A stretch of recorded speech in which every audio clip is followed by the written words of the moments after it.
దేవుని పరిశుద్ధ నామమునకు స్తుతి స్తోత్రములు మహిమ ఘనత ప్రభావములు యుగయుగములకును ఇప్పుడును ఎల్లప్పుడును కలుగును గాక.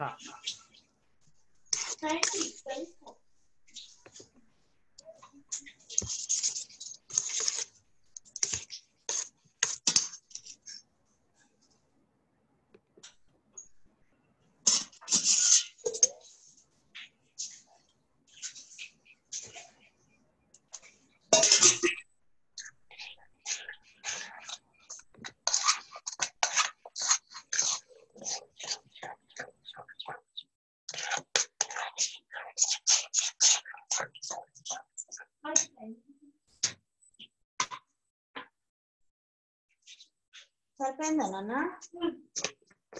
నీకురా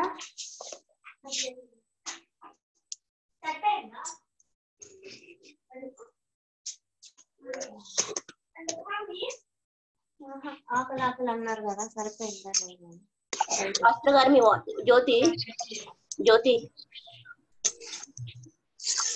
జ్యోతి ఉన్నావు? పాస్టర్ గారు లైన్ లో ఉన్నారు. జ్యోతి కొంచెం పాస్టర్ గారు ఒక్కరిని మ్యూట్ పెట్టి అన్మ్యూట్ పెట్టి మిగతా వాళ్ళని కొంచెం మ్యూట్ పెట్టవా? నేను డౌట్ మళ్ళా పాస్టర్ గారిని కూడా మ్యూట్ లో పెట్టేస్తాను. బయట అందరిని అన్మ్యూట్ పెట్టు, తీసేటప్పుడు నేను తీసేస్తాను.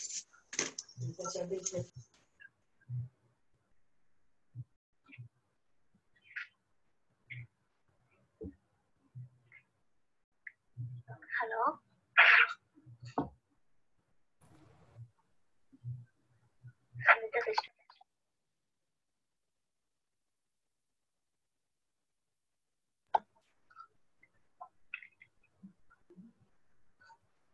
పాస్టర్ గారు మీ వాయిస్ వినిపించడం లేదు మాకు. నేను స్టార్ట్ చేయలేదండి. Okay okay. స్క్రీన్ షేరింగ్ కొరకు చూస్తున్నాను.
దేవుని పరిశుద్ధ నామమునకు స్తుతి స్తోత్రములు మహిమ ఘనత ప్రభావములు యుగయుగములకును ఇప్పుడును ఎల్లప్పుడును కలుగును గాక. ఆమేన్. హల్లెలూయా.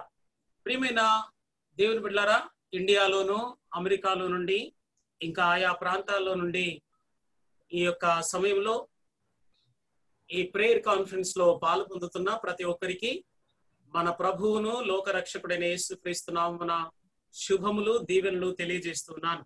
ప్రియులారా, మనము నిన్నటి దినం నుండి యేసుక్రీస్తు రాకడకు ముందు జరిగే సంభవాలు ఎలా ఉంటాయి, వాటిని మనము గుర్తించి ఎలాగున సంఘముగా సిద్ధపడాలి అన్న విషయాలను మనము ప్రారంభించాం.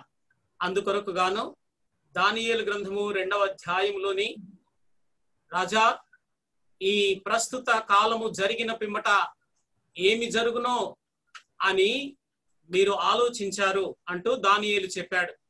అలాగే 1 పేతురు పత్రిక 2వ అధ్యాయంలో అన్నిటి అంతము సమీపమై ఉన్నది అని దేవుని వాక్యం చెబుతుంది. అయితే ఈ అన్నిటి అంతముల గురించి దేవుని వాక్యము ప్రవచనం రూపంలో చెబుతుంది. నిన్నటి దినమున నేను ప్రపంచానికి ఒక సవాలు వేశాను. ఏమిటి ఆ సవాలు అంటే, బైబిల్ గ్రంథము మాత్రమే భవిష్యత్తును గురించి తెలపగలిగిన ప్రవచన గ్రంథము. ప్రపంచంలో ఏ మత గ్రంథానికి లేని యూనిక్నెస్, ఆధిక్యత, గొప్పతనము, ప్రత్యేకత బైబిల్ గ్రంథమునకు మాత్రమే ఉన్నది. దీనిని బట్టి బైబిల్ గ్రంథపు దేవుడే సత్యమైన నిజమైన సృష్టికర్త అయిన ఏకైక దేవుడు అని క్రైస్తవుడు చాటిస్తున్నాడు. కాదన్న వాళ్ళు ఎవరైనా ఉంటే ప్రపంచంలో, మీరు ఏ విధముగా ఇది కాదో, ఏ విధముగా మీరు అంటున్న దేవుడు నిజమైన దేవుడో ముందుకు రావాలని నేను ఆహ్వానించాను. అయితే ఇప్పుడు మనము బైబిల్ గ్రంథంలో నుండి ఈ ప్రవచనములను ధ్యానిస్తూ ఉన్నాం. అందులో భాగంగా మనం ముందుగా తెలుసుకోవాల్సింది ఏమిటంటే, పాత నిబంధనలో ఉన్న ప్రకటన గ్రంథము దానియేలు అయితే, క్రొత్త నిబంధనలో ఉన్న దానియేలు గ్రంథము ప్రకటన గ్రంథం. ఏమండి, అర్థం చేసుకుంటున్నారా? Old testament revolution, the book of revolution in the old testament is the book of Daniel, and the book of Daniel in the new testament is the book of revolution. ఎందుకని అంటే, పాత నిబంధనలో అత్యధికమైన ప్రవచనములను తెలుపుతున్న గ్రంథము దానియేలు అయితే, క్రొత్త నిబంధనలో అత్యధికమైన ప్రవచనములను తెలుపుతున్న గ్రంథం ప్రకటన గ్రంథం. So the old testament revolution is the book of Daniel, the new testament Daniel is the book of revolution అని మనము దృష్టిలో పెట్టుకోవాలి. అందుకని మనము దానియేలు నుండి మనము ఈ ప్రవచనములను ధ్యానం చేయడము మొదలు పెడుతున్నాం. ప్రియమైన దేవుని బిడ్డలారా, మనము మొట్టమొదటి ప్రవచనము ప్రపంచం యొక్క అంతాన్ని గురించి తెలుపుతున్న ప్రవచనము మనము దానియేలు గ్రంథము 2వ అధ్యాయములో నెబుకద్నెజరుకు పడిన కలలో చూస్తామన్నమాట. ఆ కల ఏం చెబుతుందంటే, నెబుకద్నెజర్ రాజుకు ఒక గొప్ప కల పడింది. ఆ కలను వివరించడానికి కల్దీయులు గాని, అటు ఆ మాంత్రికులు గాని, లేక ఇంకా రకరకాల వాళ్ళు ఎవరు కూడా దాన్ని చెప్పలేకపోయారు. కానీ జ్ఞాన వివేకములు కలిగిన వారందరిలో ఈ షద్రక్, మెషక్, అబేద్నెగో, దానియేలు అనువారు దేవుని భక్తులే గొప్పవారుగా ఉన్నారని తెలియజేస్తున్నాడు. అలాగే దేవుడు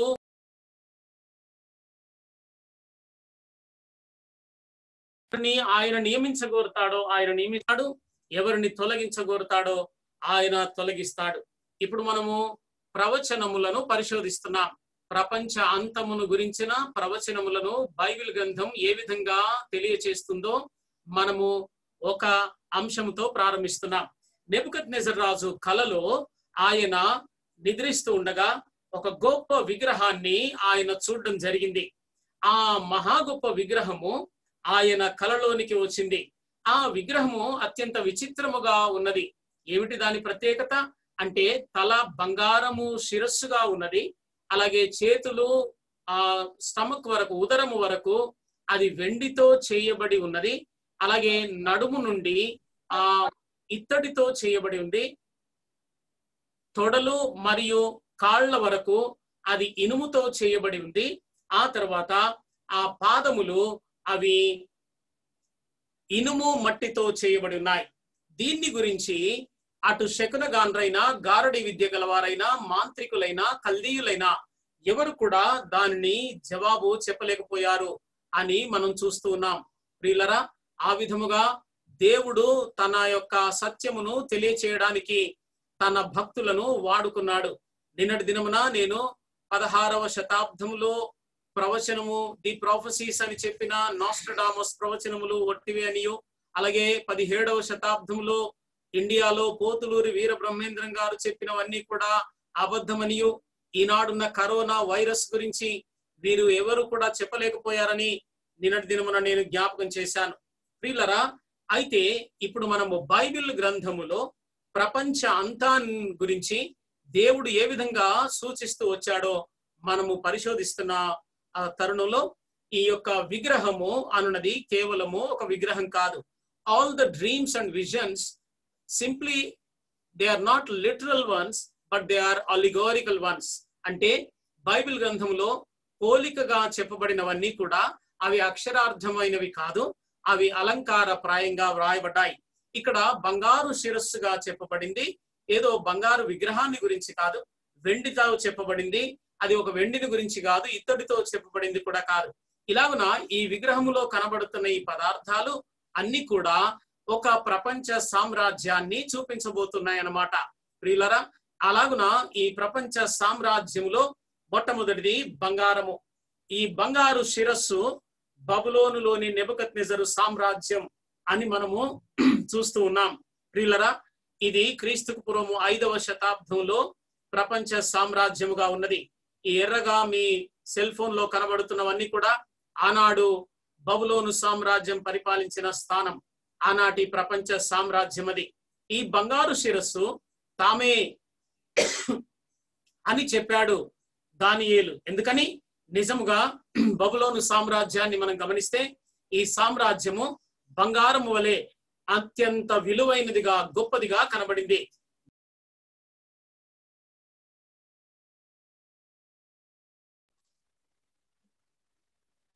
బంగారు సామ్రాజ్యంలో లేక బబులోను సామ్రాజ్యంలో ప్రపంచ 7 వింతల్లో ఒకటైన ఈ హ్యాంగింగ్ గార్డెన్స్ అనేది ఆ బబులోను సామ్రాజ్యంలో ఉండింది.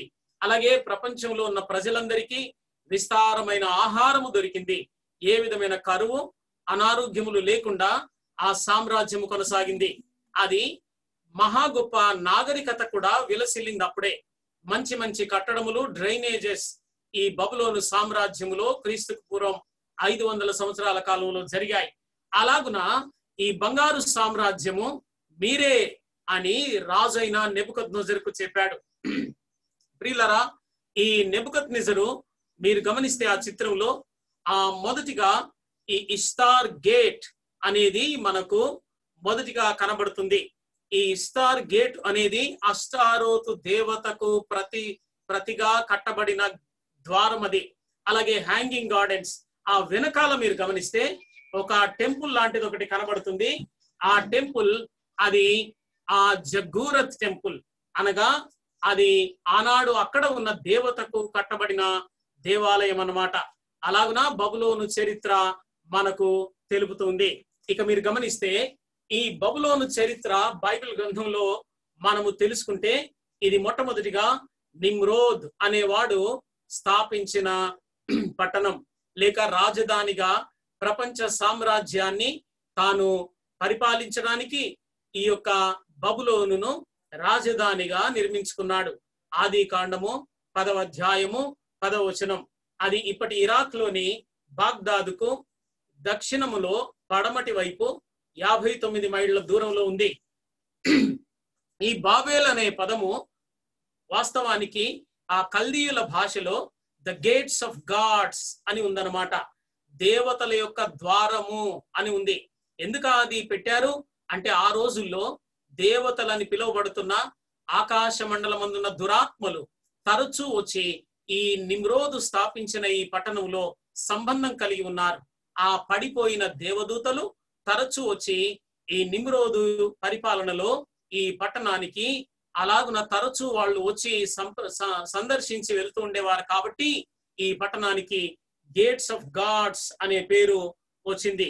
మనకు ప్రపంచ చరిత్రలో జూయిష్ రోమన్ హిస్టారియన్, అటు యూదులకు ఇటు రోమియులకు ఒక చరిత్రకారుడు యూదుడు ఫ్లేవియస్ జోసిఫస్ అనే అతను ఏం చెప్పాడంటే the recounted history as found in the Hebrew Bible and mentioned the Tower of Babel. He wrote that it was Nimrod who had the tower built and that Nimrod was tyrant who tried to turn the people away from God. దేవుని నుండి ప్రజలను తిప్పివేయడానికి ఈ నిమ్రోదు బాబేలు గోపురమును కట్టించి ప్రజలందరినీ నిజమైన దేవుని నుండి ఆయన దూరముగా తిప్పివేశాడు అని రాశాడు ఆ చరిత్రకారుడు. ప్రియులరా, ఈ బంగారు తల అనేది క్రీస్తుకు పూర్వం 626వ సంవత్సరంలో ఆ నెబోపొలాసర్ అనే నెబుకద్నెజర్ గారి యొక్క తండ్రి, బైబిల్ గ్రంథంలో ఆయన పేరు లేదు, బబులోను చరిత్రలో ఆయన పేరు వ్రాయబడి ఉంది. ప్రియులరా, ఈ నెబోపొలాసర్ అనే వ్యక్తి ఆయన మొట్టమొదటిగా ఈ బబులోను సామ్రాజ్యము అష్షూరు సామ్రాజ్యంలో ఒక భాగముగా ఉండేది. అయితే ఆ అష్షూరు సామ్రాజ్యంలో నుండి ఆయన ఈ బబులోనును యుద్ధము జరిగించి వారిని అష్షూరీయులను ఓడించి ఆయన బబులోనును సామ్రాజ్యమును స్థాపించాడు. ఆ తర్వాత నెబోపొలాసర్ కుమారుడు నెబుకద్నెజర్ ఈయన రాజయ్యాడు. అలాగున ఈ బబులోను సామ్రాజ్యం యొక్క చరిత్ర మనకు తెలుస్తుంది. ప్రియులరా, అయితే ఈ యొక్క చరిత్రలో మనం గమనిస్తే ఈ చరిత్ర బబులోను సామ్రాజ్యము బంగారం లాగా పరిపాలించింది. కానీ ఆ బంగారు శిరస్సు ఎప్పటికీ లేదు. నెబుకద్నెజరు చూసిన విధంగా బంగారు శిరస్సు తదుపరి అక్కడ మనకు వెండితో కూడిన చేతులు, ఉదరము కనబడుతుంది.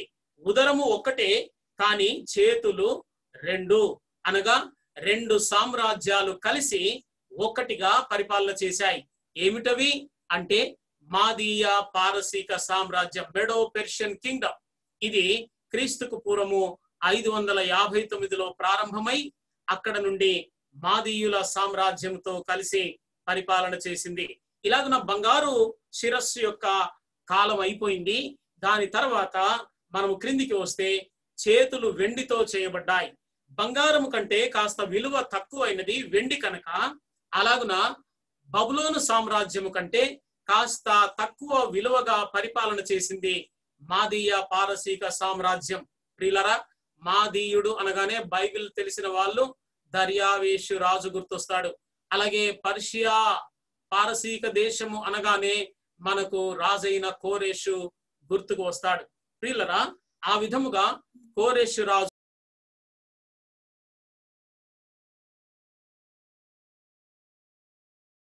ప్రియులరా మనము ఈ పర్షియన్ కింగ్డమ్ ను చూస్తాం. రెండవదిగా ఈ పర్షియన్ సామ్రాజ్యము బబులోనును ఓడించి ఈ మాదీయ పారసీక సామ్రాజ్యముగా ఏర్పడి చరిత్రను కొనసాగిస్తూ వచ్చింది. ప్రియులరా, ఆ తర్వాత మూడవ సామ్రాజ్యం ఇత్తడి సామ్రాజ్యం. వెండి తర్వాత ఉదరము ఇత్తడితో ఉన్నది. ఈ ఇత్తడి సామ్రాజ్యం the greatest of the great empire who is from Greek వీరుడుగా పిలువబడిన అలెగ్జాండర్ ద గ్రేట్. ఈ అలెగ్జాండర్ ద గ్రేట్ సామ్రాజ్యాన్ని మనము చూస్తూ ఉన్నాం. ప్రియులరా, ఈ అలెగ్జాండర్ ద గ్రేట్ సామ్రాజ్యంతో పాటు మనము గమనిస్తే అలెగ్జాండర్ యుక్త వయస్సులో ఆయన మాదీయ పారసీక దేశములను జయించి ఆయన సామ్రాజ్యాన్ని స్థాపించాడు. అలాగున ఆయన కుడివైపున, ఎడమ వైపున అనగా తూర్పు వైపున, పడమటి వైపున, ఉత్తరం వైపున, దక్షిణం వైపున తన రాజ్యమును విస్తరించాడు అని మనం చూస్తూ ఉన్నాం అన్నమాట. ప్రియులరా, ఈ విధంగా ఈ యొక్క నెబుకద్నెజరు సామ్రాజ్యము ఇత్తడి సామ్రాజ్యం అని మనము చూస్తూ ఉన్నాం. ఈ ఇత్తడి సామ్రాజ్యము తదుపరి ప్రపంచ చరిత్రను పరిపాలించింది. మనం గమనిస్తే ఇనుము సామ్రాజ్యం. ఇనుము సామ్రాజ్యము రోమన్ గవర్నమెంట్ అని మనం గుర్తించాలి. ఎలాగనగా ఈ యొక్క నెబుకద్నెజరు తర్వాత మాదీయ పారసీకులు పరిపాలించిన తర్వాత గ్రీకు వీరుడుగా వచ్చిన ఒక్కడు ఈయన అతి చిన్న వయసులో చనిపోయాడు. చనిపోగానే అతనితో ఉన్న 4 సైనిక జనరల్స్, మిలిటరీ జనరల్స్ ఎవరైతే సైనిక నాయకులు ఉన్నారో ఈ 4 ఈ యొక్క గ్రీకు సామ్రాజ్యాన్ని 4 భాగములుగా చీల్చుకున్నారు. అలాగున ఈ యొక్క అలెగ్జాండర్ ద గ్రేట్ అనే వ్యక్తి యొక్క సామ్రాజ్యం లేక గ్రీకు సామ్రాజ్యం విడిపోయి 4 భాగములైంది. అందులో ఇనుప సామ్రాజ్యముగా సెల్యూకస్ అనువాడు ఈ యొక్క ఇనుప సామ్రాజ్యమును స్థాపించాడు.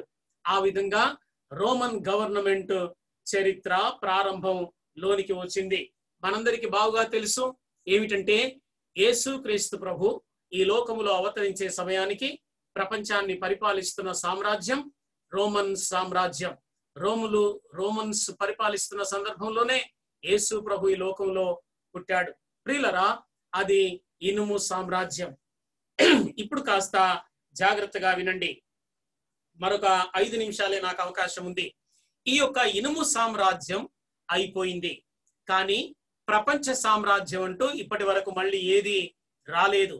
మరొక వైపున బైబిల్ గ్రంథపు ప్రవచనాలన్నీ కూడా ఇస్రాయేలు ప్రజల చుట్టూనే తిరుగుతుంటాయి. ఇస్రాయేలు ప్రజలను కేంద్రం చేసుకునే ప్రవచనాలన్నీ చెప్పబడతాయి, అవి నెరవేర్చబడతాయి. అలాగున ఈ నెబుకద్నెజరు ఇశ్రాయేలును పరిపాలించాడు.